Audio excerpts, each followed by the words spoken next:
You know, they say if you lose an hour in a day, you spend all day trying to find it. But you know, we got you covered right here on Channels Television, all day, every day, 24 hours, 7 days a week, starting with your perfect day starter. The Morning Brief. Welcome. I am Bukola Koka, and of course, I'm not alone. Hi, Jeffrey. Hey, Bukola. So welcome to the program. It's second day, all right, in the month of April. We're already counting down, and the year is pretty fast. But it looks like, to me, Bukola, the day is slow. So sometimes I used to wait and I watch the time, or maybe before a show, before something I want to do, I realize that, this time is not really racing as fast as I expected it to race. So I really don't know. Maybe the geographers or people who understand the weather and how the world works in that sense will be able to help us out in this situation. But hey, as Bukola said, our promise is to make sure we have you covered. Everything that is happening in politics and in the polity, in the social space, in health, in technology, in business, that's what we're right here for on the program. So, Bukola, what are you looking at? What are you tracking today? Well, you said sometimes the day is pretty slow for you. Maybe it has something to do with your mind. Maybe your mind is waiting on something and it's not coming. Perhaps if you were engaged, then the time would pass. But some people I'm very busy. It's not my mind. Okay, if you say so, I'm very, very busy. I'm a busy man. You know, our arbiter is not here, Kayode, but he'll join us shortly. But there were some people that were waiting, Jeffrey, yesterday, and they waited quite some time, but their waiting paid off. They are the constituents of Kogi Central who had, turned up quite early in the morning, defying that curfew imposed by the chairman of Okehi local government, defying even the order by the Kogi State Police Command that there should be no movement, to converge on a meeting point for their Senator Natasha Akpotiuduaghan, albeit suspended. And, it was quite a meeting yesterday as she arrived via helicopter. She also defied all of the limitations placed on land. As she briefed pressmen later on, all of the limitations also placed, via water, to travel via water, to travel via air, and she arrived Kogi Central via helicopter yesterday, and she had quite an engagement with her constituents. I hate to say I'm clairvoyant, but I did talk about how all these limitations placed in her path would just thrust her into some form of martyrdom, and the conversation now borders on, which particular law has she breached, by holding the rally eventually. And the Commissioner for Information made a bold attempt to talk about all the protocols, the directives of government, because of the intelligence that the Kogi State government had gotten about, some elements wanting to cause unrest using political rallies. But then again, did those skirmish occur after the meeting with the senator and her constituents? No, we didn't see any. But the commissioner has a point, by saying that if indeed your right to freedom of association constitutes a form of threat to, the safety of others, then you might have a problem. But at the end of the day, there was no particular security concern as a result of that rally. But also, we cannot ignore some of the bold assertions by the senator representing Kogi Central as far as threats to her life, and the directive allegedly by the Senate President to, organize her recall, for which money was released. These things, yet again, have to be investigated. But at the end of the day, what I thought would happen would happen. It's something that cannot be ignored. If her constituents came out and waited hours, for her to arrive, and they showed her love and support, it does say something, about her representation of Kogi Central in Kogi State. It does say something, about her insistence, that her suspension is unjust. And, the laws should just be allowed to take its course, Jeffrey, this morning. At the end of the day, so this is what is playing out. The government has a point to say, because of security reports, from state government to local government, they say they have security reports, and those security reports are things that had happened days before, things that could potentially happen if the rally holds. We can also not take away the fact that there's also a lot of politics playing out to stop her. And Jeffrey, we might ask why there was no curfew imposed in Kogi East and Kogi West, where there were real security So that's what I'm saying. concerns. They can speak all the they can speak all the grammar. I know Mr. Fan is listening to me. They can speak all the grammar they want to speak, but there's a lot of politics involved as well. But he had said that some of the things he said are unfounded and all of that. That's why they have court. That's why they have to go to court and all of this. So the Kogi government itself must be very careful in how they approach persons like Natasha Akpoti, not because she's higher than the government, but because of the sentiments involved in all of this. She's fighting, she's a fighter, whether she's fighting rightly or wrongly. Whatever you do now is going to be pitching you sometimes against the people. If our people have come to salute her, welcome her, whatever, the least she can do is to provide security and guard. She had to fly in through with an helicopter. So when you look at what's playing out in Kogi, nobody can come and tell me that there's no politics playing. I'm not that naive, you understand? So there's a lot of politics going on, but we can't also discard the report of government about insecurity and even the local government imposing a curfew. There are so many funny things going on.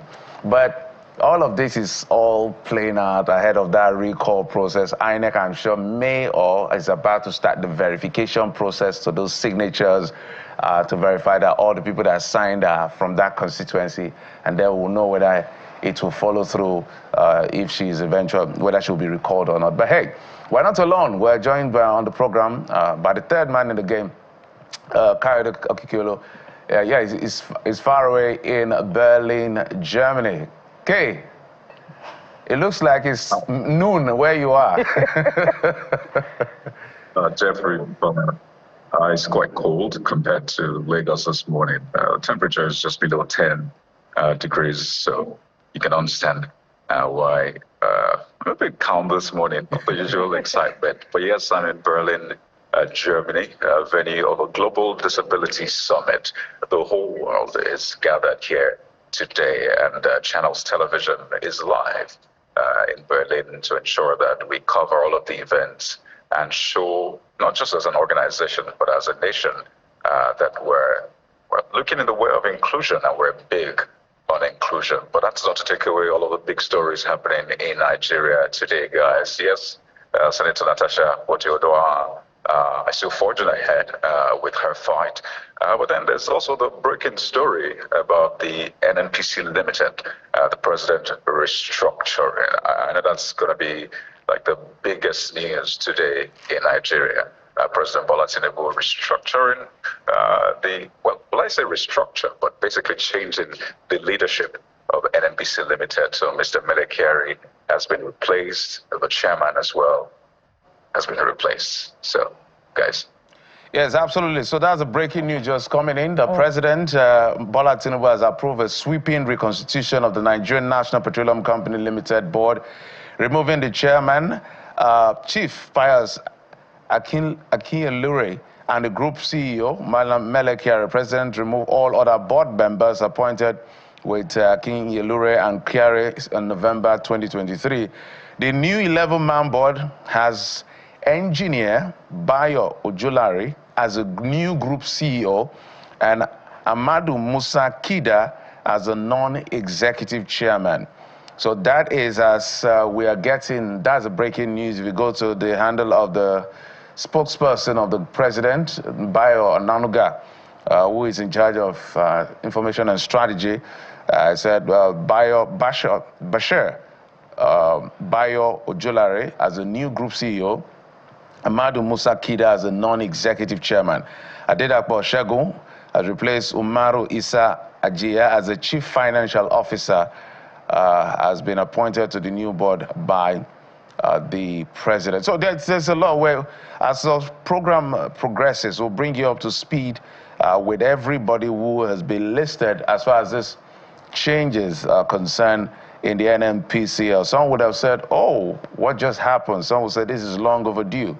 So that's the breaking news. Coming in, Melekari is no longer the group CEO of the NNPCL, Bukola. So that's a big development, and of course is going to constitute headlines and major conversations throughout the day and perhaps much of the week today. But looking at the statement yet again emanating from the State House, President Tinubu appointed Austin Avuru as a non-executive director from the South-South, David Ige as a non-executive director from the Southwest, and Henry Obi as a non-executive director from the Southeast.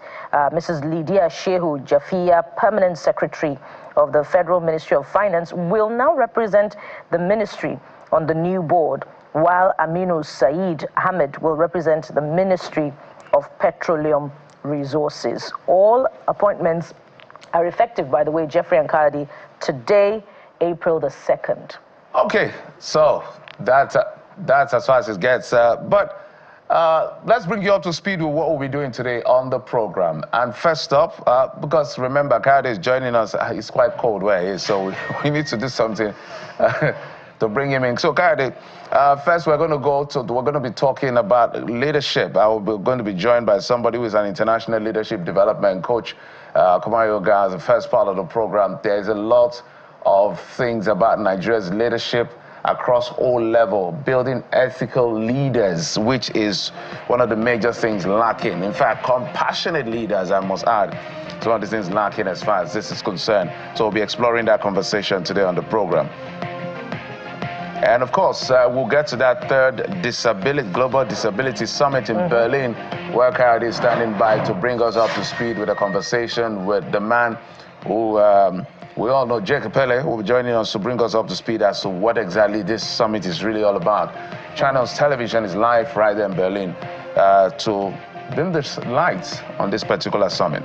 And besides that, we'll also be focusing on food security. But this time around, we'll look at the challenges around that particular subject matter: land degradation, deforestation, soil erosion.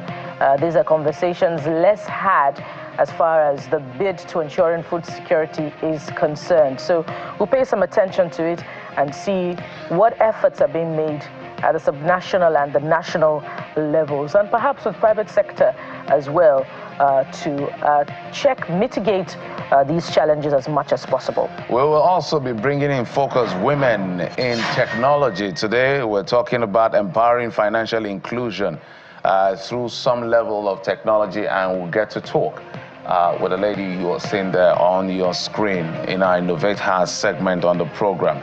Okay, so that's what we'll be doing today on the program. Remember, you can join us via, send us a message via email. Also, drop your thoughts on X, #CTV Morning Break. But let's get to the papers. We'll just cross over to Kayode, who will be bringing us up to speed with what the papers are saying at the international scene. Kayode.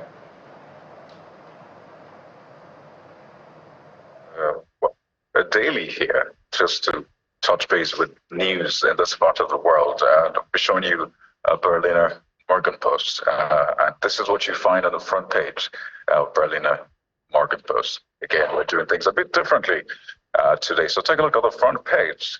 It's in German, by the way, but what we did was, thanks to Google Translate, we're able to translate the front page for you to English. So this is what you find on the front page, and it's very interesting how stories are the same wherever you turn to issues of politics, infrastructure, and the usual. So the front page leads with the closure of a major road, A100, 150 billion euros from the federal government. That's the German federal government now.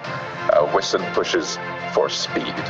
But let me help you put this in context. So the A100 is a major route, sees about almost 100,000 vehicles going through on a daily basis. But recently they noticed some cracks and some issues with infrastructural issues with that bit of a major road. So they had to close it from about mid-March. Now, this is a structure that was built in at about 1963.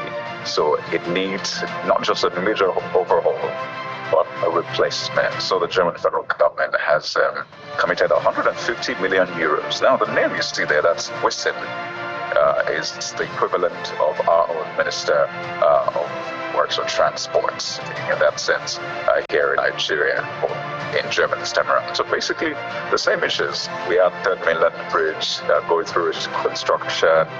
We have the Calabar Highway as well. Same issues are also playing out here with infrastructure, perhaps on another level. But that's the big story of on the Berliner Market Post. There's also something about the 80th anniversary since the war. That's World War II. You understand the history here. The battle for Berlin is going to be commemorated in a few weeks. So it's also on the front page. Berlin commemorates 80 years since the end of the war. And again, something instructive for us as a continent or as a nation, that it's what you do after war that matters. There will always be times like that in your history where there will be fighting and all of that, but it's important to pick yourself up and make the most of it. So that's what you find on the front page this morning, guys, from here in Berlin. All right, Kayode, we'll touch base with you in just a moment as far as those headlines and disability conference is concerned. Let's come back to our dailies right here in Nigeria. Let's begin with this. Nigeria leads with something that has to do with the finances of our country. CBN disclosing that the foreign exchange net reserve hits $23.11 billion. Apex Bank says highest in 3 years as gross external reserves increases to 40.19. So basically, when you remove all the encumbrances, Bukola, all the things there is that encumbers that amount that will keep in our reserve, what is left is 23. So they said this is quite impressive. I remember when we were at 30-something, the encumbrances, if you remove it, will be left maybe with less than 10 billion. So that is $1 billion. So that is why the CBN is giving us this disclosure that at the macroeconomic level, which is what the government has always used as their game in terms of their approach to offensive, to say this policy is working, is the fact that the external reserve has increased, revenue to debt or debt to revenue has been improved upon. It used to be 96, 98%. Now it's about 67, 68. So we have free of funds and all of that, given the subsidy removal.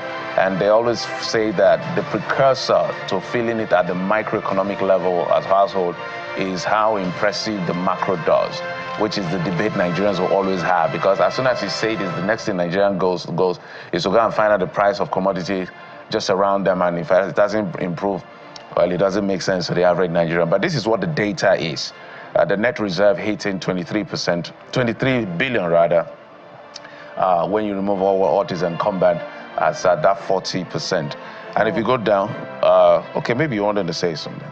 Well, I just wanted to say it's cheering news as far as an economic buffer is concerned. But if you go back to what our external debt is looking like, over 100 trillion naira, and so divide that by how many million people in Nigeria. So we're still owing, each individual is still owing maybe.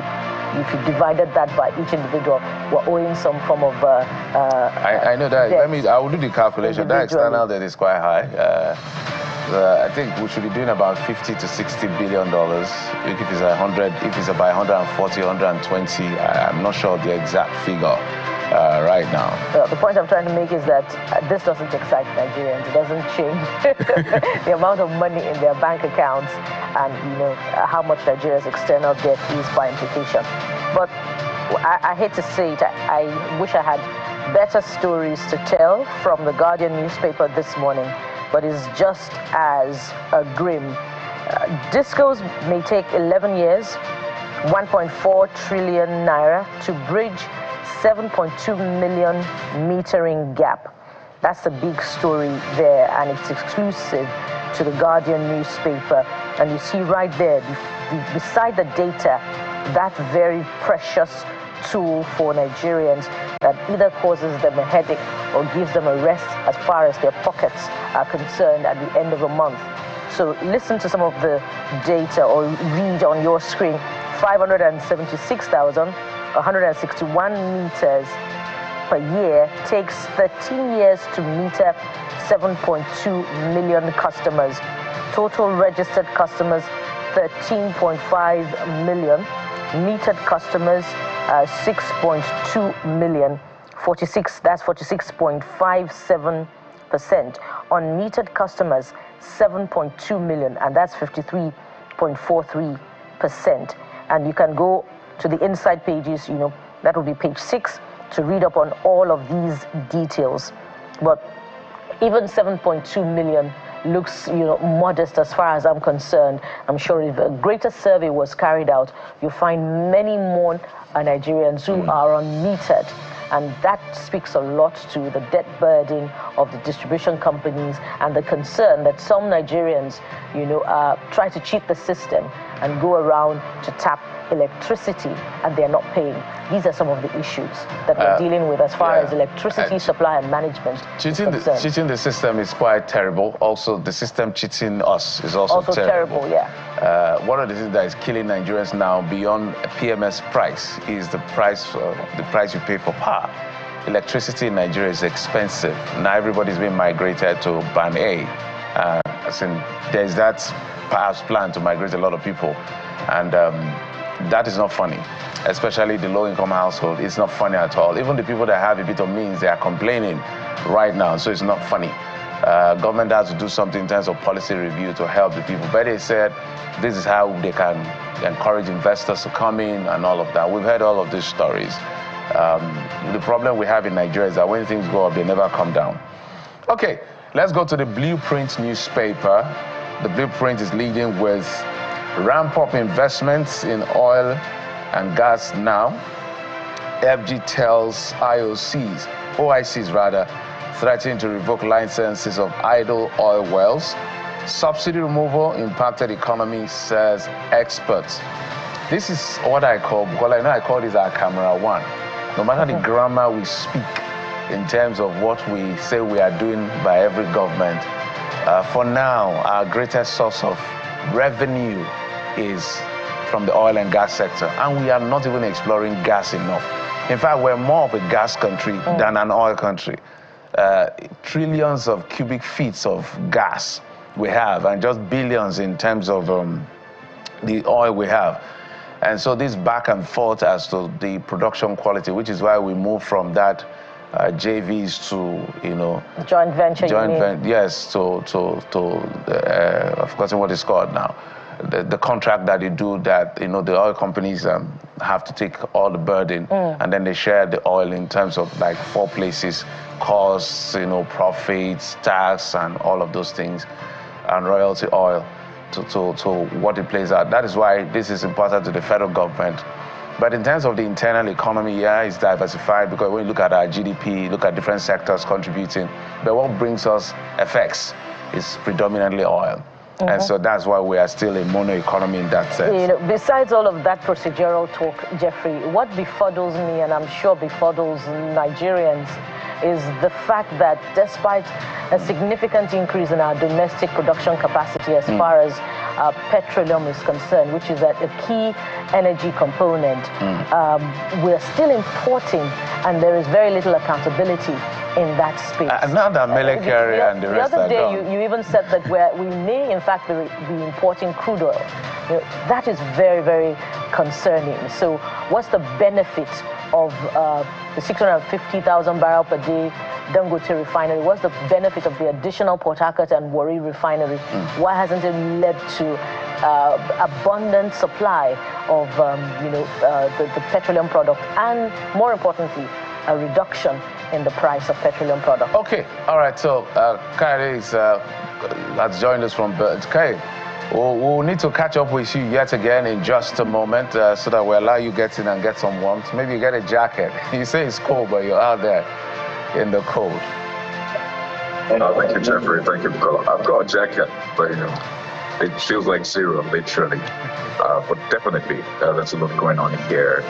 Clearly, there's a lot going on in Nigeria too. But for our viewers, English-speaking viewers who may not have caught that headline in German, this is the English version, which is translated just for you to get a feel of what's happening right here in Berlin. So we'll just show our viewers that as well, to get a feel of what this major daily in Germany has to say, that's the Berliner Morgenpost, and that's you see the story about a major road, the A100, 150 million euros for it, and the minister pushing for speed to complete it. That road says about 95,000 people. And then there's the 80 years since the end of World War II. I recall the battle for Berlin. So guys, it's a packed show, as Bukola was a bumper package happening in Lagos and Berlin. And we're sure to give you all of the breaking stories. So I'll join you guys in a moment with more. So stick with us. Absolutely. So stay with us right here. We'll take a quick break now. When we come back, we'll get to that very first conversation about ethical leadership. There's a lot going on in our country.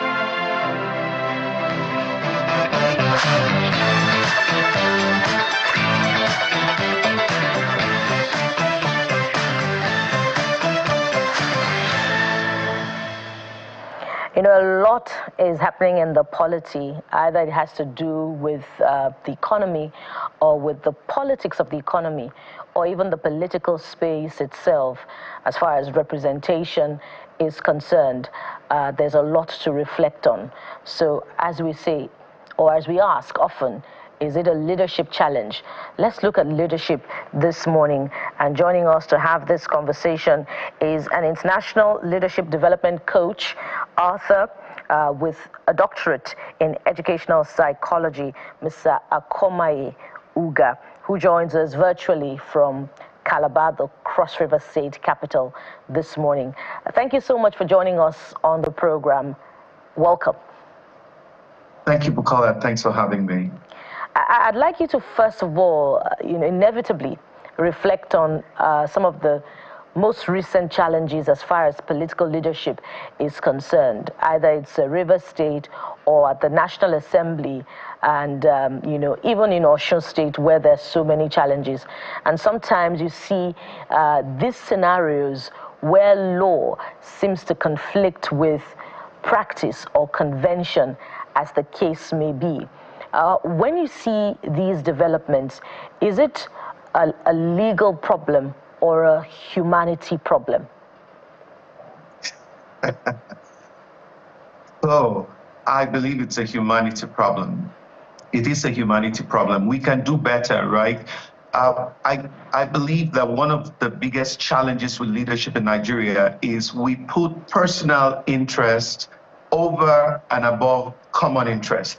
And so when it's personal interest, then one will be pushing way beyond the lines of limitation, way beyond the lines of caution, because that person is just interested in making sure they get what they want and not what things should be. So that's the challenge that we have. Our leadership in Nigeria, for the most part, is quite unethical, and it's very worrisome. And if it's a humanity problem, you can't help but also remember that it's the human beings that write the laws.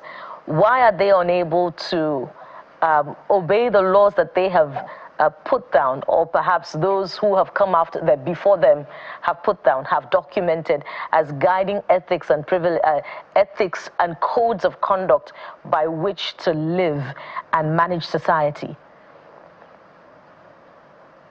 Sincerely, Bukola, it's a personal thing. Anyone who wants to respect the rule of law will. Anyone who wants to follow the ethics, the code of conduct, the ethics of practice will. And anyone who does not want.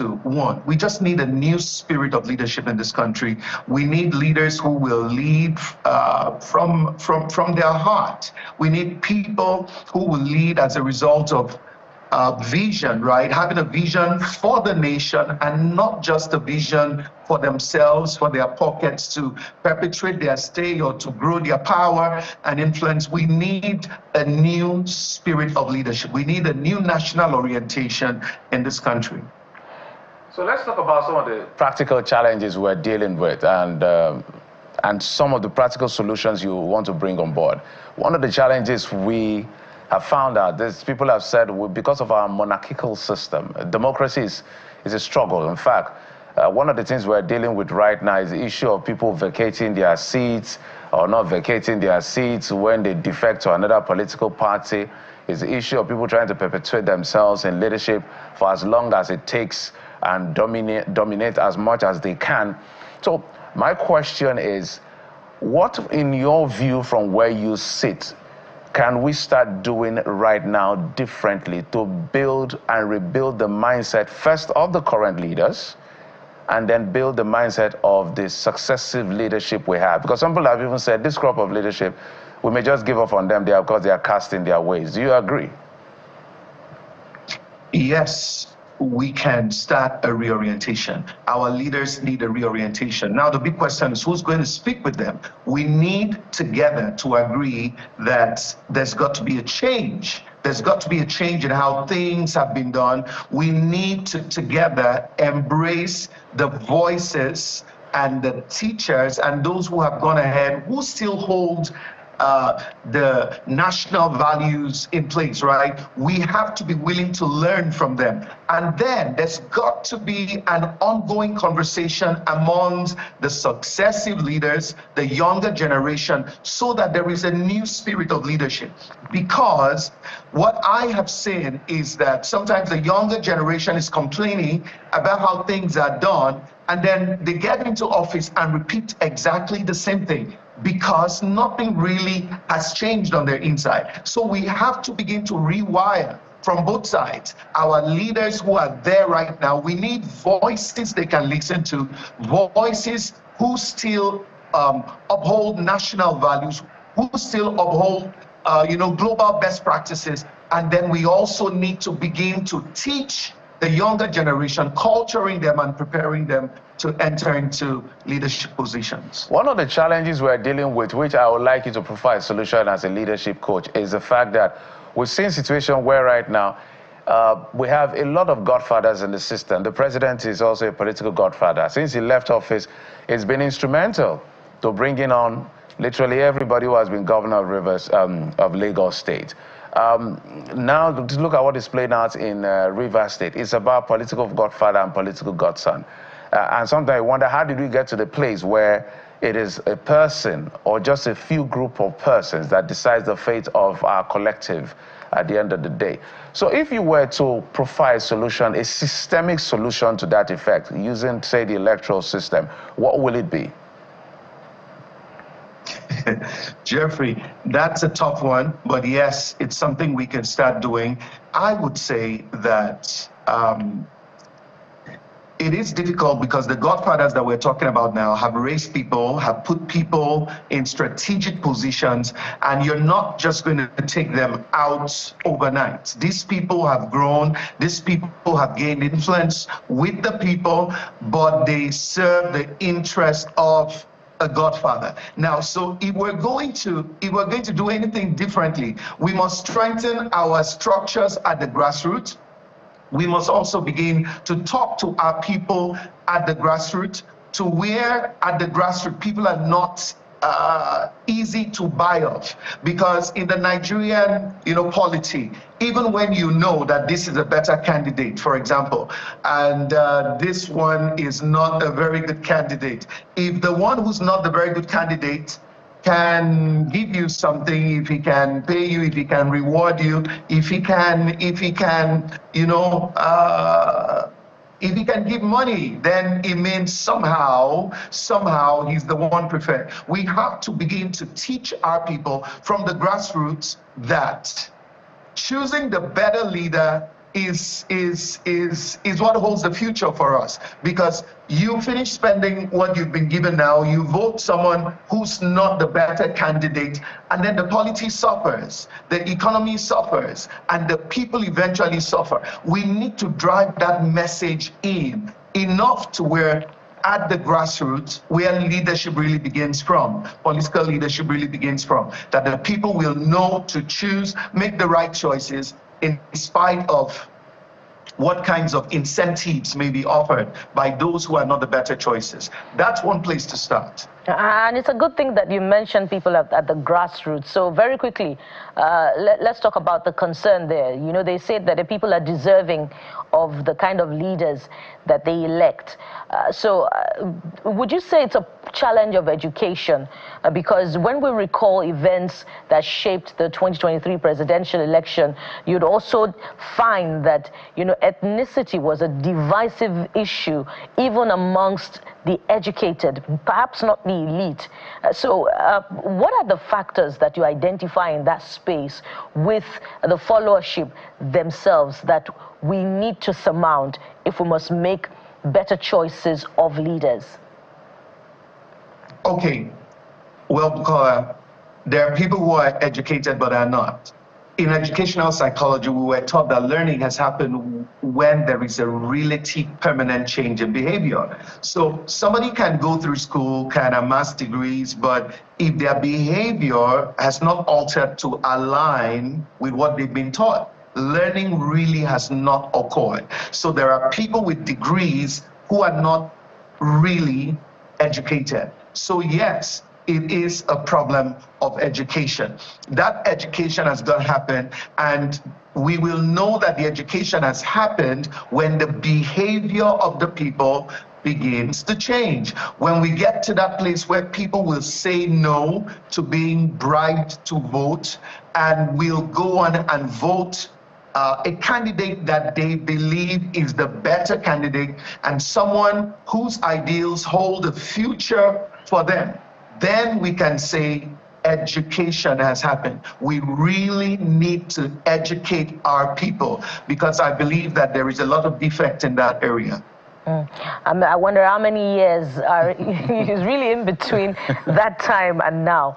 But you talked about the need for conversations about the direction that we need to be headed should begin. And that conversation may have started from about last year at the National Assembly with proposals of consideration for parliamentary system of government that obtained in the 60s. I wonder what your thoughts are in that regard. In your view, what would be an ideal system of government that would be better suited to Nigeria as against this peculiar kind of democracy that is considered rather expensive? Okay, Bukola, I believe very strongly that if the existing systems are strengthened and if the leaders in the different tiers of government are allowed to function, there's going to be a lot of development. There's going to be a lot of improvement. I was speaking to a local government chairman recently who still said, well, try to say how the money isn't coming like it should and so on. But we know that they're supposed to have autonomy, right? So if the existing systems are strengthened, if the leaders in the different tiers are empowered and are allowed to function, I believe that there will be development in different sectors. There will be development in the grassroots, but we have a system where there is still a lot of control. I mean, a lot of control from the leaders in the higher cadres, in the higher tiers of governance. But if the tiers, the different tiers, I said, are strengthened, are empowered, and are given some sort of free hand, howbeit with necessary supervision, but some sort of free hand, there will be development and things will happen different. Are you endorsing a continuation of this presidential system of government?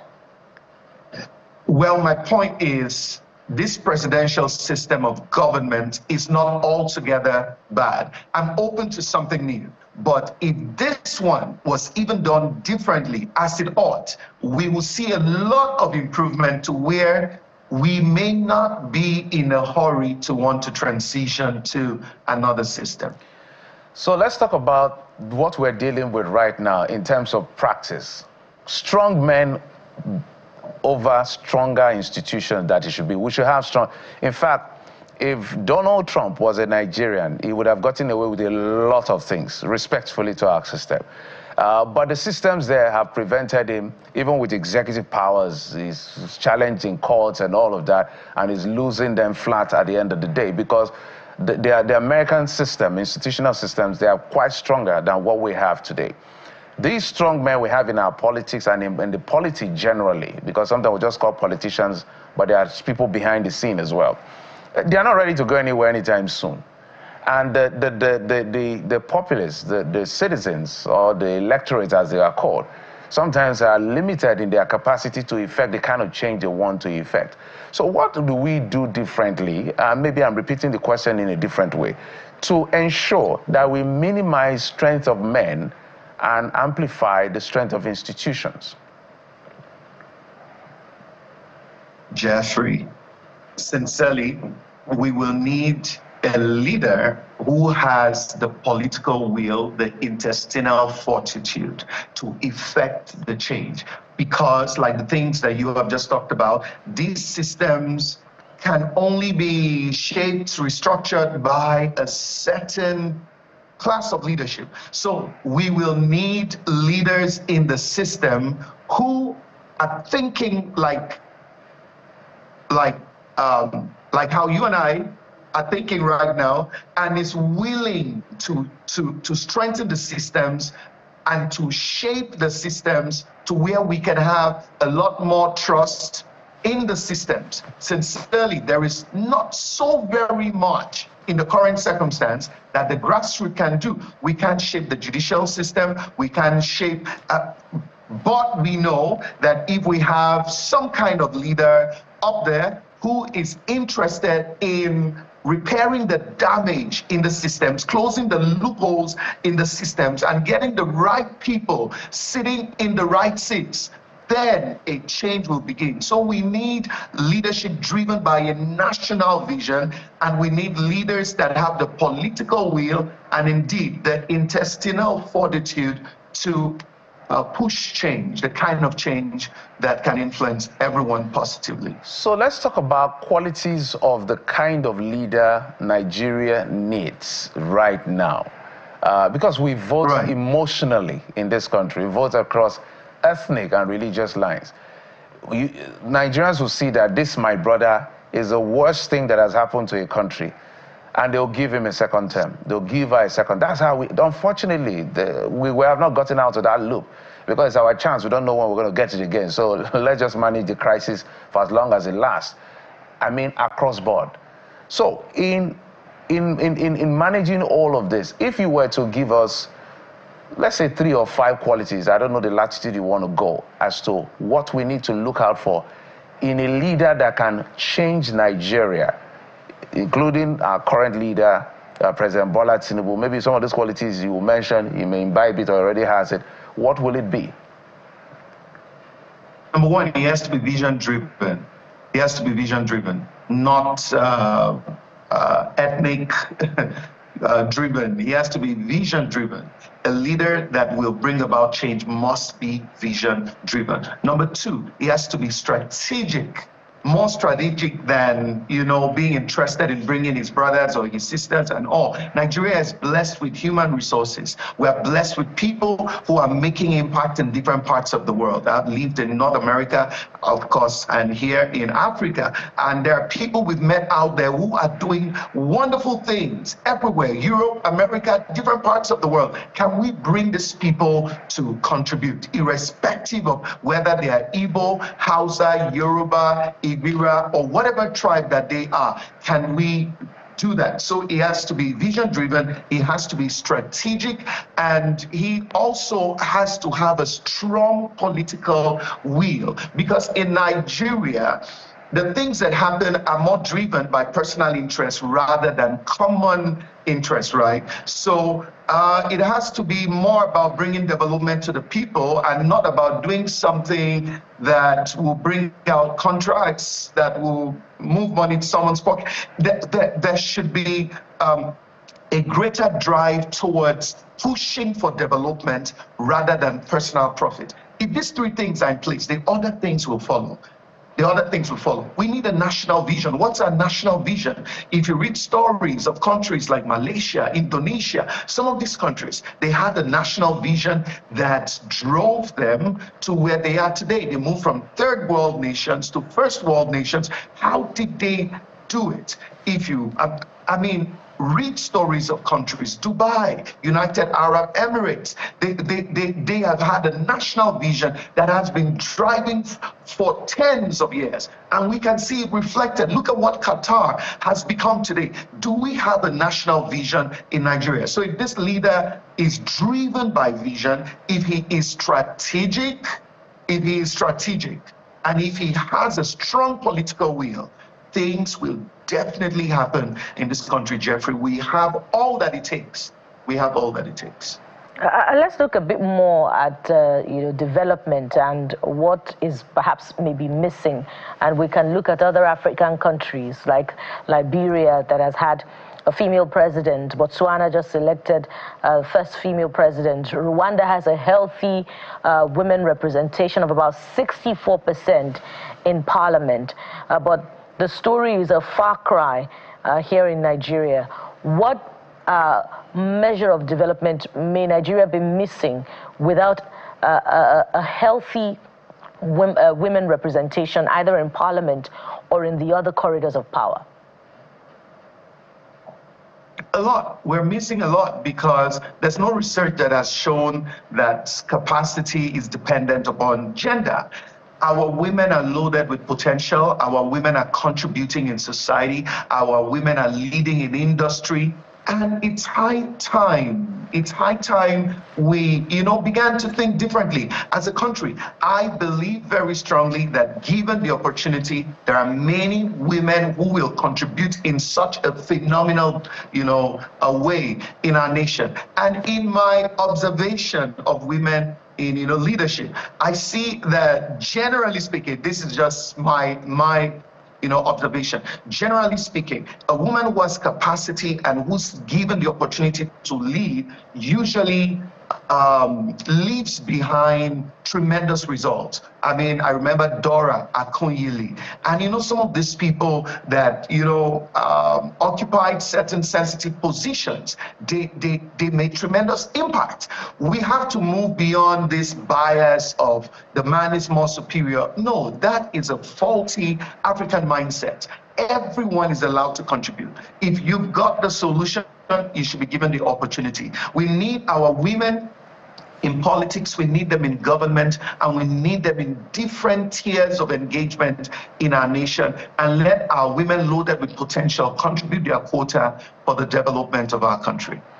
The challenges are myriad, but not as starring as how we determine them to be in our minds. I believe that's the first place the conversation begins. We want to thank you very much, Mr. Akomaye Uga, International Leadership Development Coach, author, and with a doctorate in educational psychology, who has joined us virtually from Calabar. Thank you so much for your time on the program. Thank you, Bukola. Thanks for having me.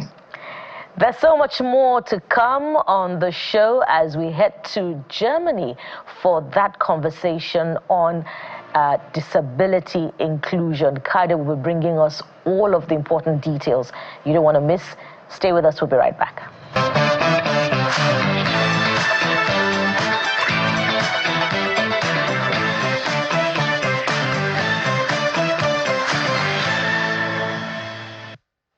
Welcome back. Let's talk about food security in the nation. We'll be joined in the program by the former Deputy Director, Ministry of Agriculture, also from the UNCCD, National Consultant Land Degradation Neutrality, TSP 2.0, Mr. Richard Nzeko. Mr. Nzeko, thank you so much for coming on the program. Thank you very much. Ms. Nzeko, the reason why we're having this conversation is if there's a sector that demands an urgent state of emergency, is food in our country, because of how vital food is and for survival and for existence in its entirety. So let's begin with your general assessment. The president is going to have his midterm in May next month. I've done 2 years. So everything he has promised, we can now assess to say after 2 years how well or how not well he's done it. So let's begin from there in terms of what is done in terms of food security by your own assessment. Thank you very much for this opportunity. Going forward, I think the administration has done a lot to promote food security in the country. And food security cuts across many areas in agriculture. And my own area has to do with land use, land degradation. The Federal Ministry of Environment and the Federal Ministry of Agriculture and Food Security are working, they're collaborating to ensure that lands upon which agriculture is based is producing optimally. There are projects that are on ground. For instance, in the Federal Ministry of Agriculture and Food Security, there is the soil health situation, soil health card, that is monitoring how healthy our soils are. Because it is based on this land that all forms of activities, whether it is forestry, agriculture, fisheries, and other aspects take place. So the administration, as far as I can say and know, they are doing well. But what is being advocated is that we can do more, we can do better, and we can do faster in these areas to avoid a situation where we run into difficult times as far as climate change issues are concerned, because they impact negatively upon our lands and the population therein. You talk about this soil tests being carried out by the Federal Ministry of Agriculture, but let's look at what's happening at the subnational level in states. Do you find the same effort being replicated? Because there should, as we assume, be some form of intervention in the agricultural space by the state governments as well. And in addition to that, what do you find to be the level of this concern about land degradation and climate, the adverse effects of climate change on agriculture in different regions of the country? In terms of land degradation, the level, it is high in the country.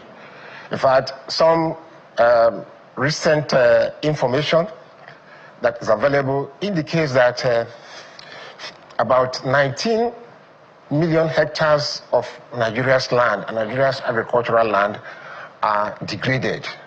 Of course, you have various kinds of degradation. Now, these aspects have to be addressed. There is a hierarchy of addressing these land degradation issues. According to the United Nations Convention to Combat Desertification, you have to put in measures, policies that will help the population to avoid, to reduce, and restore degraded land. Avoiding means you need to go down to the people, because that takes more time, but it's more efficient in the long run if you deploy the necessary technicalities. So that brings me to the issue of what you asked about soil testing. In those areas, in the 774 local government areas, I believe there are processes that are involved to test, to go there and get those soils sampled and tested. Then the farmers should be aware of what is there. You know, the land is the capital base upon which all activities take place. So they should know whether the elements are low, medium, or high, and then remedial measures to make sure that these things are ameliorated as quickly as possible. Are you saying, sir, pardon me, that way right now. Pardon me, are you saying, Yes. sir, that it's the farmer that should take responsibility for the soil testing? What about the intervention from the state government? It is a combination of the farmers are the end users. It is expected that the state governments, state and local government area should play a key role in this aspect, because the technologies available, the farmers may not know them all at a time. So they need the guidance, they need the direction of state governments and local governments to get this thing done as quickly as possible. So agriculture, you know, is on a concurrent list. The federal will put in policies, the state will have to key into it, and then it will be done at the local government areas. So it is a win-win situation if from the bottom, the farmers are aware. They are very close to the land. They are the ones that know these lands better than people that are far away. So they know what to do if they are properly guided. One of the things I think we should be talking about is providing them with scientific data. In other words, strengthening the extension system to get down to them. In the past, we had extension workers that dealt more on seeds, fertilizers, and agrochemicals. But I think the time has come when we should have land resources extension agents to work with the farmers, to guide them, to avoid the situation where some poor agricultural practices are done. And these are the things that lead ultimately to land degradation without their knowing it. So they should be informed scientifically that these measures is what they should practice. And it is the states and the local government that should take responsibility for this. In your view, how much is available in terms of resources, in terms of courage, in terms of even political will at the local level to drive agricultural development, which is where it's supposed to be actually? But when we see, I'm happy that the government has now intervened with local government autonomy, even though the implementation is still in the works for the local government to be able to do what they have to do. And when I'm talking about agriculture, I'm talking about all part of it, whether it's fishery, whether it's livestock, whether it's farming, all of these elements that are supposed to be driven at that particular local level. What are the encumbrances you've seen besides the availability of resources for them to be able to do it? Are they even willing to do as much as they do? Because when we hear agriculture, most of the time we hear from federal and state. The local government? Well, the awareness is the key thing in the first instance. These extension agents I talked about, we go down to the level of those farmers, assess their needs, then take it up, and then quantify them, put values on those items, and then the resources will be mobilized from both private sector and government. And all other people who are interested, international agencies can now come in. But this information has to come. They should be specific, location specific. They should be quantitative. You should monitor them. For instance, what you want to intervene in a particular place.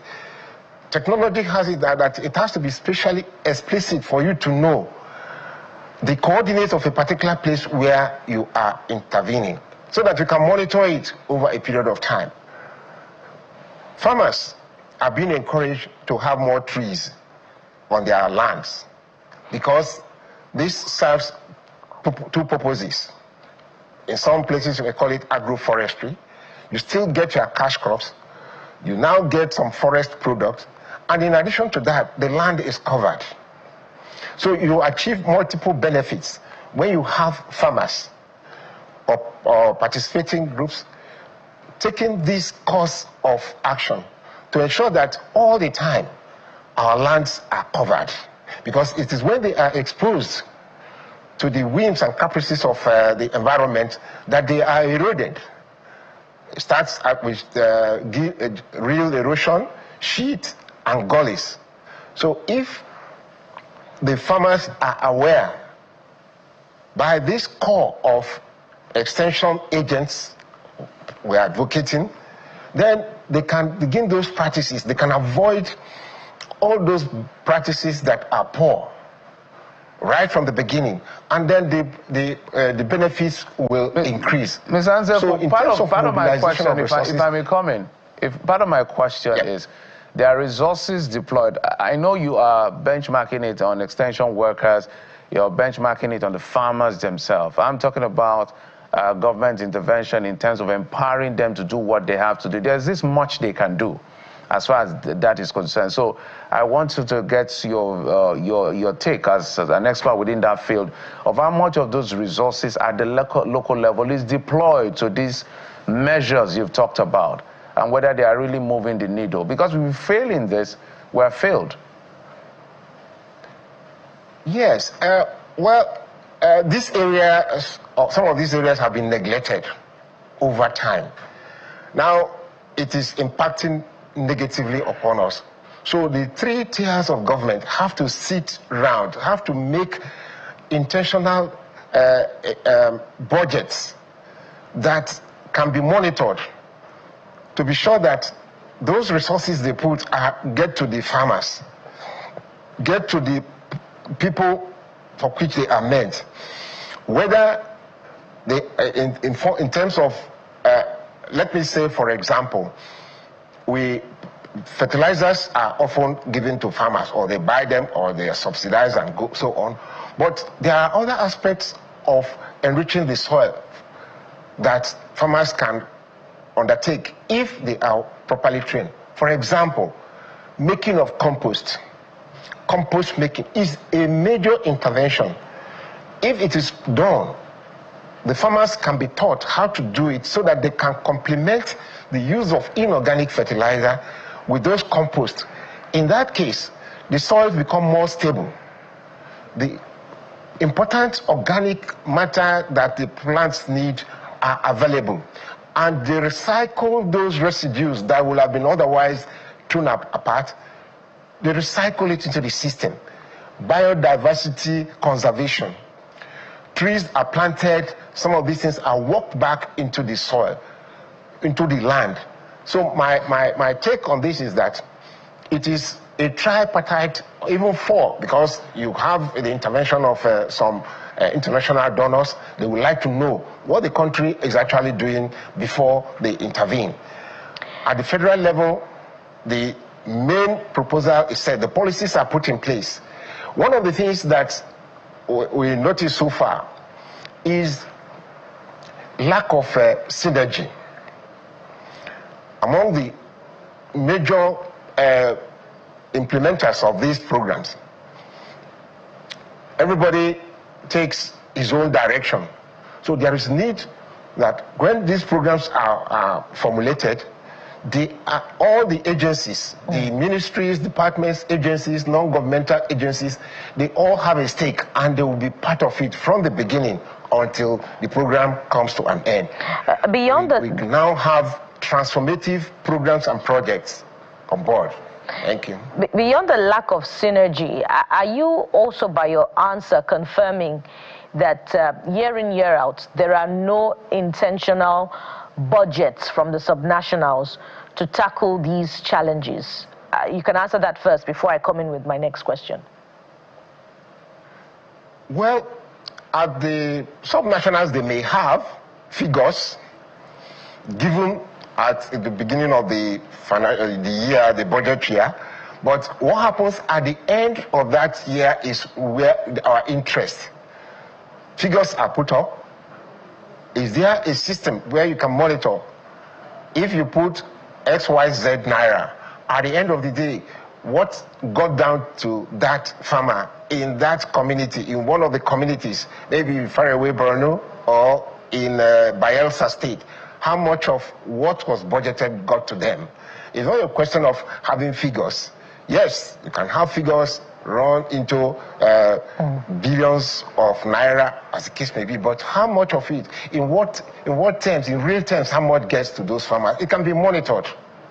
Okay, so unless you do a critical analysis of what is happening in the states, you may not be able to answer it exactly the way you want it. I understand your diplomacy, Mr. Nzeku, but we have our answers in cost of food and 25 million Nigerians being insecure. But speak to this very quickly. There's a program called Agro-Climatic Resilience in Semi-Arid Landscape, a World Bank-assisted project in 19 northern states. Are you aware of this program, and to what extent has it helped to solve the challenge of land degradation, soil deforestation, and soil erosion? Okay, I'm aware of ACRISAL. That's the acronym for what you have just mentioned. Yes, in the project document, there is provision, there is a target for the number of hectares this program is meant to restore, restoration of degraded areas. The project is ongoing. Maybe when there's a midterm review, we'll be able to know how far they have gone to achieve the targets set. So we know that in these Sahel states, that sub-Saharan states that you mentioned, the issue of land degradation is also on the high side. But the various interventions being promoted by ACRISAL is at the states and the local government and community levels. So we're working with them to find out how much of the targets that has been set is being achieved as we speak. There are processes, being the World Bank program, there are processes of reviewing what has been done, given the time frame, and how much needs to be done in the remaining period. Like I said earlier, we need to do more, we need to do better, and we need to do them faster. Whatever we are doing, we need to do them better, because the issue of climate change is not waiting for us.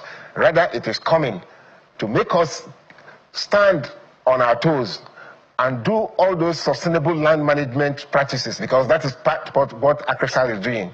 There are certain sustainable land management practices that have been put in place that should be able to help farmers. For example, there are some barren lands. If I may. Okay, thank you. Yeah, we really appreciate your thoughts and your insights on this. And of course, when we talk about agriculture, benchmarking it on food security is super, super important for it to be an ongoing conversation. I must thank you, Mr. Richard Nzeku, from the UNCCD National Consultant Land Degradation Neutrality TSP 2.0, and former Deputy Director, Ministry of Agriculture. Thank you, sir. Thank you very much for the opportunity. Thank you. All right, we'll take a quick break now. When we come back, we'll switch gears to the conversation about the Global Disability Summit taking place in Berlin. Kayode will take it up from there. Join us again.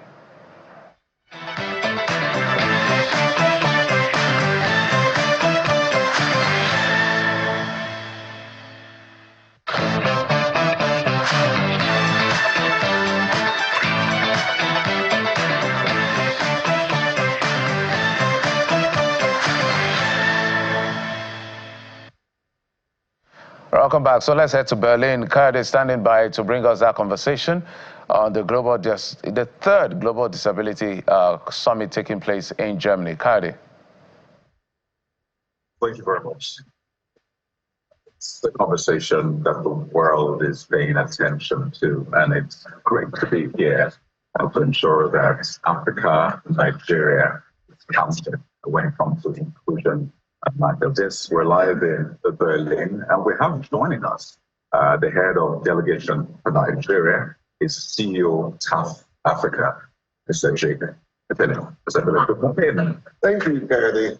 Nice to be here. Great to be here. The weather is... Seeing you trying to catch up with a cold. Oh, yeah. It's different from Lagos. It's 30 plus. This is almost zero. Right. But the world is gathered here today. And it's beautiful to see people from different parts of the world right here. And great to also see that Nigeria is right here. So speak to us about what this means for us as a nation. The Global Disability Summit, the inclusion conversation that will happen here. What does it mean for us as a nation?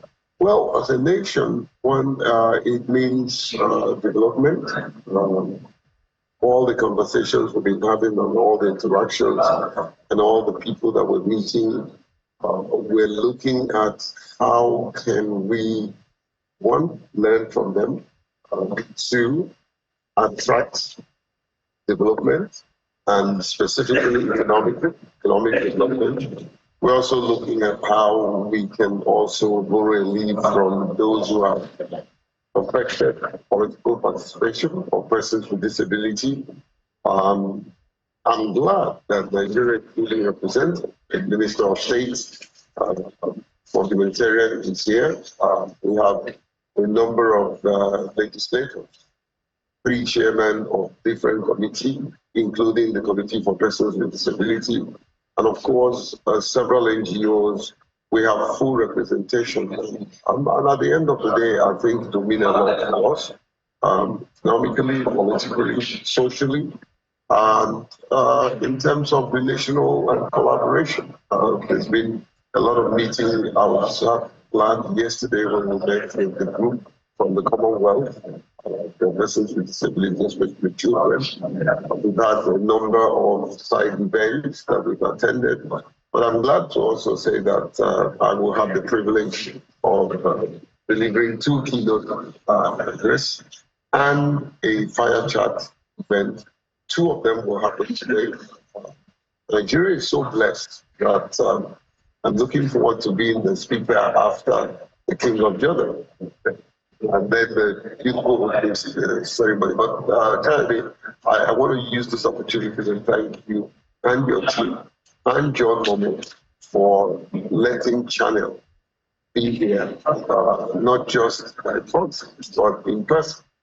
And you happen to be the only media house that have been accredited, the only one in Nigeria, if not Africa, that have been officially accredited for this purpose. So it means a lot to us. It means also media inclusion and having voices like yours add to the cause of disability inclusion. It's amazing. And some will say we've had events like this in the past. This is a series as a sort of global disability summit. The other events we were question after things like this.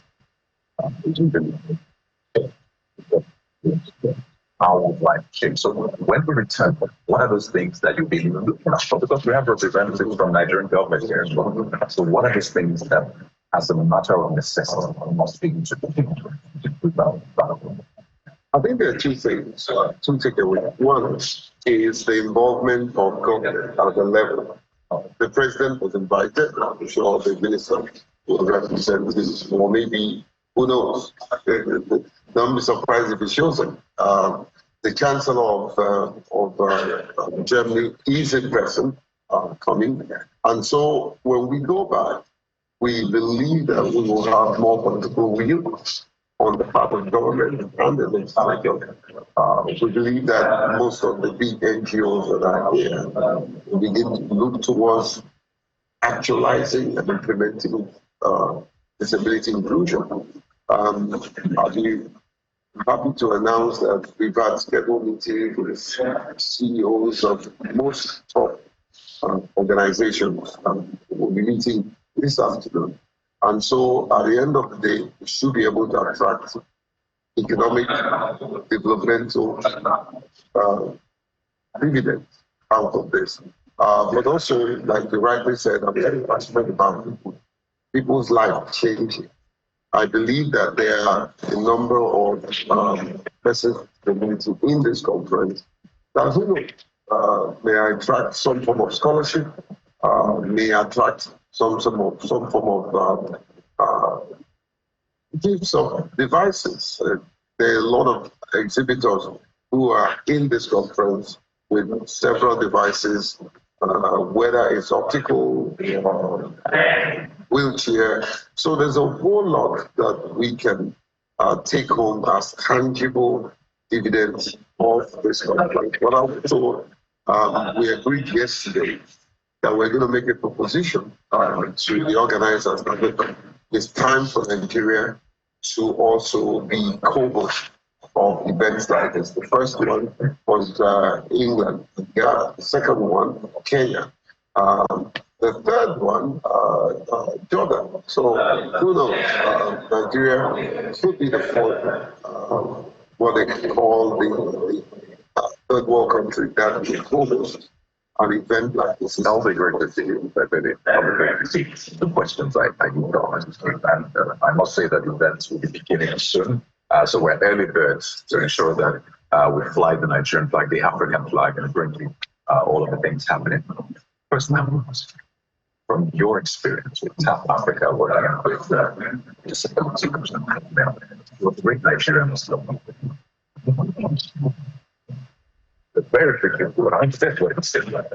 How do you Nigerians? I think I'll take it from two perspectives in terms of framework, advocacy, policy, and framework. Nigeria would score somewhere between 6 and 7 in terms of tangible advocacy, policies, and frameworks. Yes, yes. In terms of implementation, we are a little bit lagging behind. I think I'm probably from Nigeria for years in terms of implementation. But I can tell you the advocacy and the policies and framework that government has, both government and the non-sector, not what they call actors and non-state actors. Yeah, we have done very well. I tell you that free. But in terms of drilling it down to actual implementation, and like you rightly said, I'm not this kind of person that likes to fly from the pan, all that. I'm looking at how many lives I'm saving. In terms of that, we're still struggling, and so a lot more will have to be done.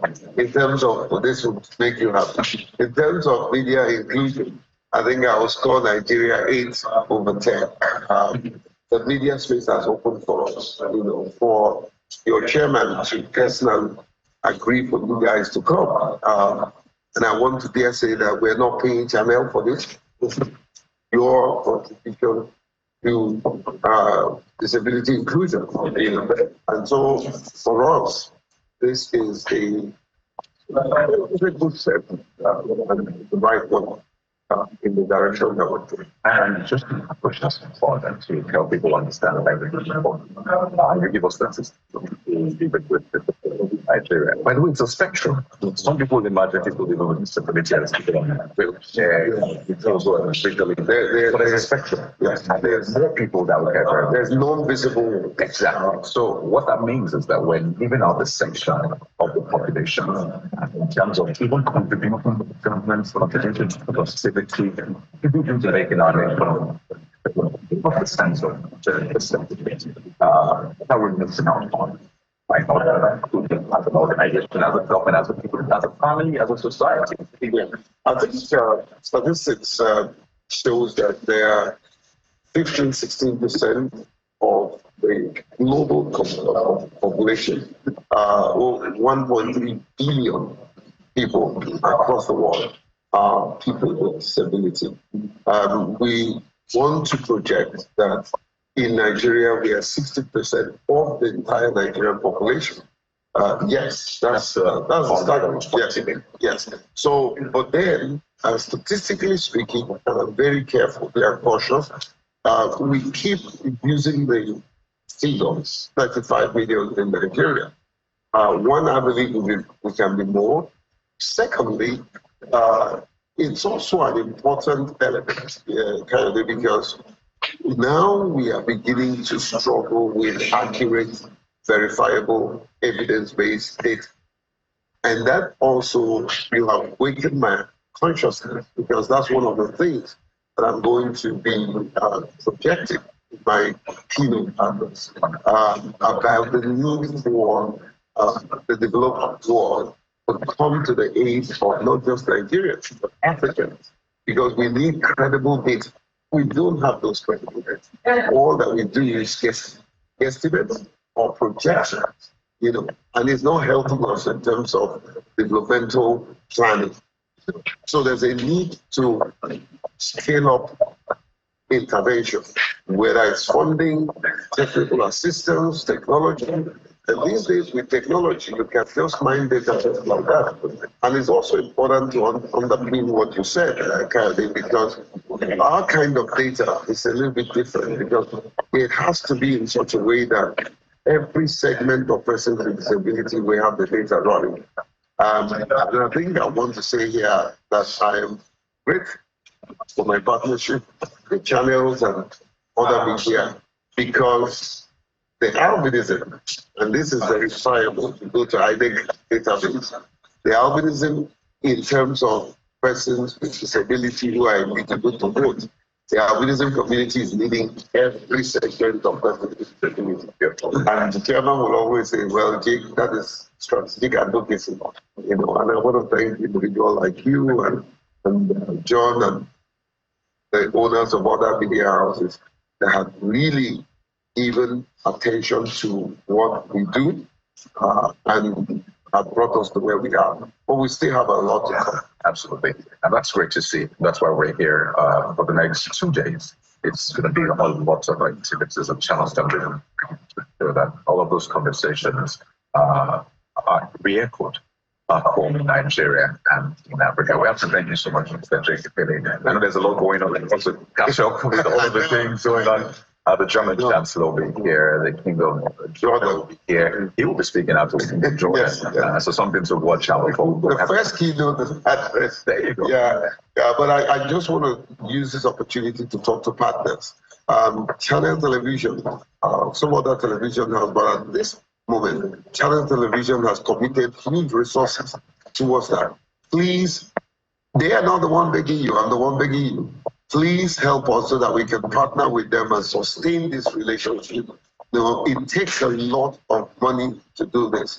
And whoever wants to help us in terms of sponsorship, please go to Channel and give them the funds directly.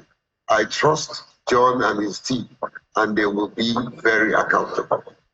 Thank you so much. Patrick, thank you. Patrick, the producer. Mr.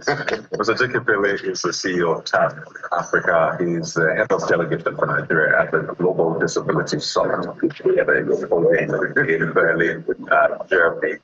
A lot is happening, don't worry. But we'll take a moment from here. And by the way, in case you're wondering, Kayode is dressed differently today with the African print.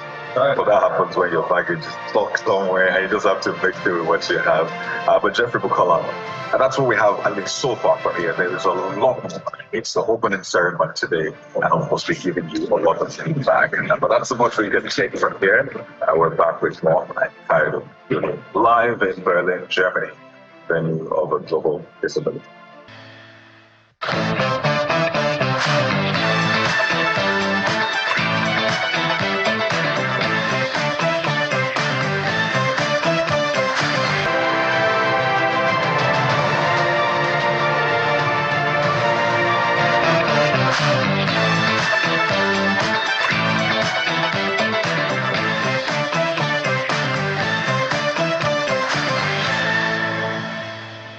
And one of the few moments, rare times where we have a lot of, progress to report is when we talk about fintech. But guess what? This time around, it's even more unique because we're looking at a space where women are championing, developments in a certain aspect of fintech in the country. So joining us to have this conversation on financial inclusion is Sarah Idahosa. Sarah Idahosa is the founder of DeFi, Women in DeFi, and she joins us right here in our Lagos studio. Good morning, Sarah. Thank you so much for joining us. Good morning. Is it DeFi or DeFi? Yes, no, DeFi. DeFi, so I'm correct. Yes. You're actually one of the few people who pronounces it correctly. Correctly? Ooh, yeah. Brilliant.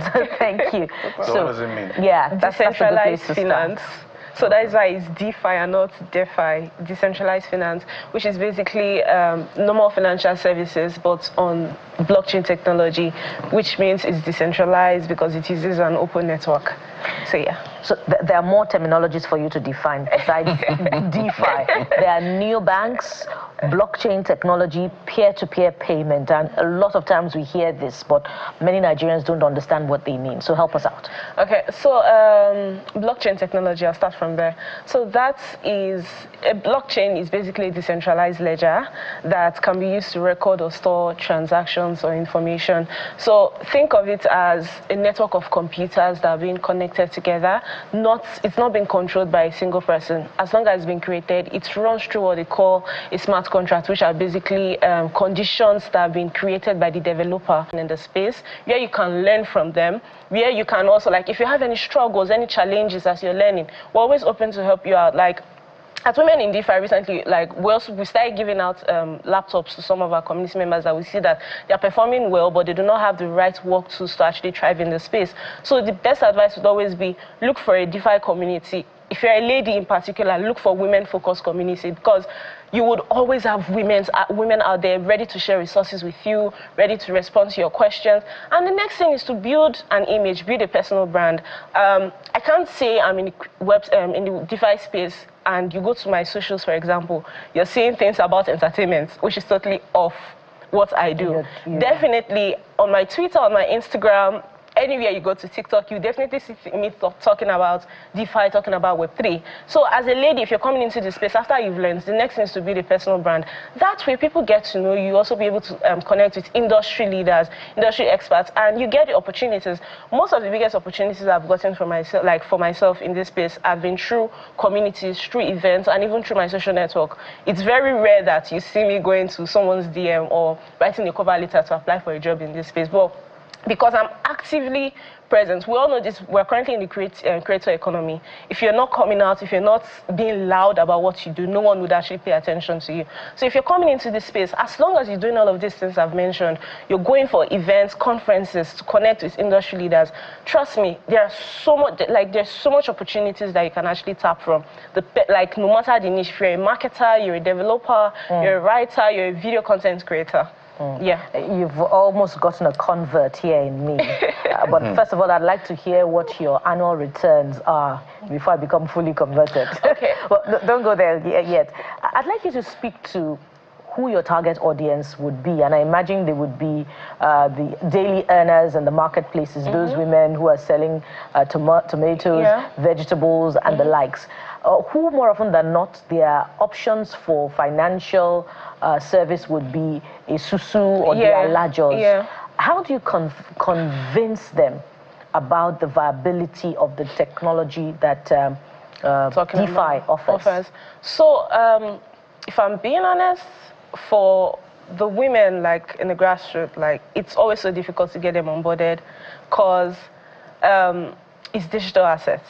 And most of these mamas, they prefer to have their money holding their funds, like, but tell mama, I have 100,000 naira for you. Mama would prefer you give her that money cash than to go and put it in one bank account or anywhere. It's the same thing, like, also bringing it down to the blockchain now, it's always so difficult. So most times I love to tell people that, like, for me, when I'm onboarding someone, my target audience is always those within 16 years of age to around 50 or thereabouts.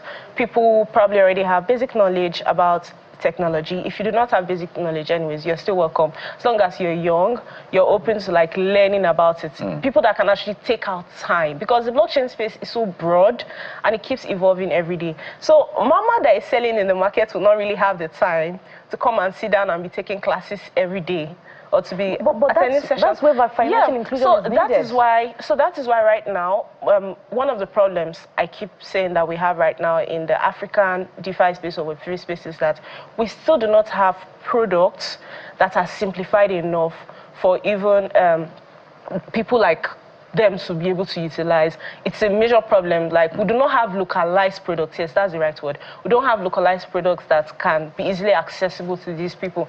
And that is why we're still calling on innovators, like more people to come into the space, to come and learn so they can also like build innovative products that Two questions before we start to wind down. First, you're going to tell us an average of how much you make. Or how much people like you tell us. Don't give us an amount, don't worry. So the tax collectors will not come out. You know, this government likes to collect tax.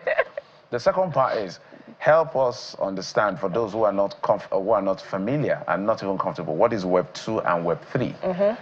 Because you've mentioned it in passing a lot of times. So first, maybe start with that definition, and then let's talk about the money box. Okay. So Web 2 is what tech is right now, whereby you can utilize the internet. You can read, you can create, you can build, you can interact with the internet, basically. That is why we have applications like Facebook, TikTok, Instagram. Think of all applications you see around. That is just Web 2. Web 3 is still all of these same things, but now using blockchain technology to function. Do you understand? So it's included now. Exactly. So that is like the era of the internet we're going into, whereby you have all of these same services, but now it runs under a blockchain network that is not being controlled by anyone. There are no restrictions, and your data is protected. Isn't that the reason why the world is so scared of blockchain? Because I mean, it's anything without control, they say that if the freedom you seek is a freedom from responsibility, then you will never be free. Which is why government is always a bit worried about anything they can't control. Yes. You understand? Yes. Is that a valid anxiety? Yeah, so I would say yes, because, I mean, we all know that our data is not private. When you use, I don't want to call these big tech names, but we all know that our data is not protected. They sell out our data. But blockchain protocols, blockchain platforms, the data is private, is being protected. Like, no one can have access to it. There is no way anyone can access the data. That alone, yet it is unregulated. Yes, but like it is because of the way I think that's the word because of the way the network is built. Do you get? Because of it has high security, high privacy, but the decentralization there is the fact that, unlike Twitter, I have to mention it, when Elon took over, he just came one day and he was like, oh, we're removing this from Twitter, we're removing this feature, start changing things. Oh, I get it now. Exactly. So one-man show. So exactly. But like in Web3, it's not a one-man show anymore. And that is why you see that most people, like, especially this big tech, they do not want to accept it. Because they know that if it comes, they won't be able to control things themselves our director anymore. is on our ears to tell us how much you're earning. About that, I mean, I can't really Don't give us your figure. Just give us an average, you know. How long have you been in this? 5 years now. Okay, so if I get in 5 years... Enough to be comfortable. So you're not just earning in Naira, you're also earning in international currency. Yes. Yes, okay. I am. Annually? Over 100K, safe to say. Annually? Yeah, not Naira, not 100K Naira. Okay, $100K for the record. We're totally out of time. Okay. I'm joining you. That's good. We have to take that in first of all, right? But thank you so much. A very productive conversation. Sarah Idahosa, founder, Women in DeFi, who has a thriving community of over 5,000 members and all female. Yes. Yeah, we're proud of you. Money to back it up. I'm proud of what you do. Thank you so much for being on the show. Thank you so much. Thank you. Thank you so much. All right. So from here, we take some time to, reflect on some of the things that you're saying about the trending topics this morning. And maybe we'll look, first of all, Jeffrey, at what seems to be the biggest conversation. Yes. And that would be the senator representing Kogi Central visiting her home state. And she said boldly, "I'm breaking no law." Senator Natasha holds homecoming rally despite ban. And the first user here is Ofu Aji Anna Eme, who says, "Congratulations, distinguished senator. Stand for something or you fall for anything. Real courage is knowing what faces you and still moving forward. Inhale courage, exhale fear. A warrior stands his ground, a coward surrenders." Flowback says, Ibira women are resilient. That's good. So it's Ibira versus Ibira, and this one, sorry, I'm going ethnic. The governor is Ibira, Yaya Bello is Ibira, Natasha Akposi is Ibira. So they're all from the same area. That's our albatross in this country, ethnicity. Well, let's go on to characteristics. Who says, I don't think she has. I only feel she raises unsubstantiated allegations about the Senate President and others without verifiable proof. Allegations would remain allegations if no proof. She must do more on that, and that's why we're waiting for the courts. And now that she has added another allegation of assassination, let them go to court. It's the court that would speak to the issue. Sus_virtual says, my respect for her and her constituents just keeps increasing. They defied all odds by fixing their roads hours to election, and she's doing the same thing to see them. You can't buy this type of support. She had to fly in via helicopter. So if you don't want me by road or by sea, I got the air. Yeah. I love the politics. But I love it as well. Jeffrey, I was wondering yesterday about that crowd, whether it was organic or not, number one. Number two, is it the same crowd that gathered, to participate in the process of her recall? Speak to us about the economy of crowd gathering. We'll talk about. Let's get to another one where angry residents of Otukpo in Benue State have taken to the streets in protest against the rising cases of killings and kidnappings in their area. Stanley Tochukwu is saying this is too much now. Nobody's doing anything about it. But when you retaliate, then you will be arrested. And Alex Orbi says, we're sitting on a keg of gunpowder and the government should not handle this security issue with kid gloves. Rex Matek says kidnapping and killings, needs to stop, and government should do something about it. And Lam Goodluck says, it's too much. I wonder if the news of the constant robbery and kidnapping in Benue State doesn't get to the governor. 26th February 2025, on my way back to my, I believe that's place of primary assignment at Nasarawa, our vehicle and 4 other vehicles were robbed at gunpoint with guys on camo. No one did anything.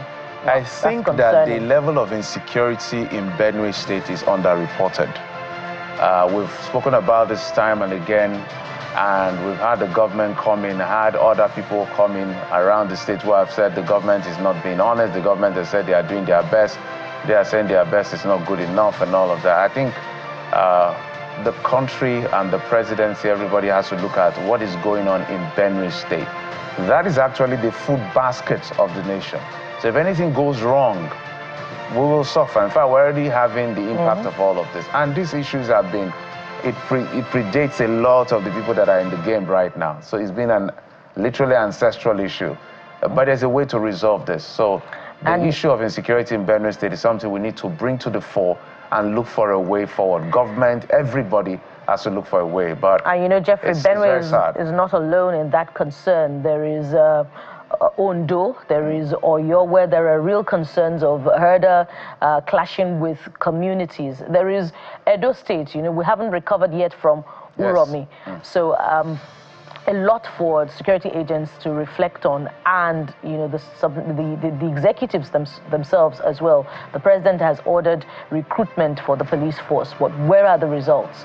Of course, it's an ongoing conversation, which will be back to continue sometime during the week, I believe, Jeffrey. So we promise you, we're going to zoom into Benue State in the nearest future, very soon, maybe as soon as this week or next week, to really find out what exactly is going on in that state and all of this.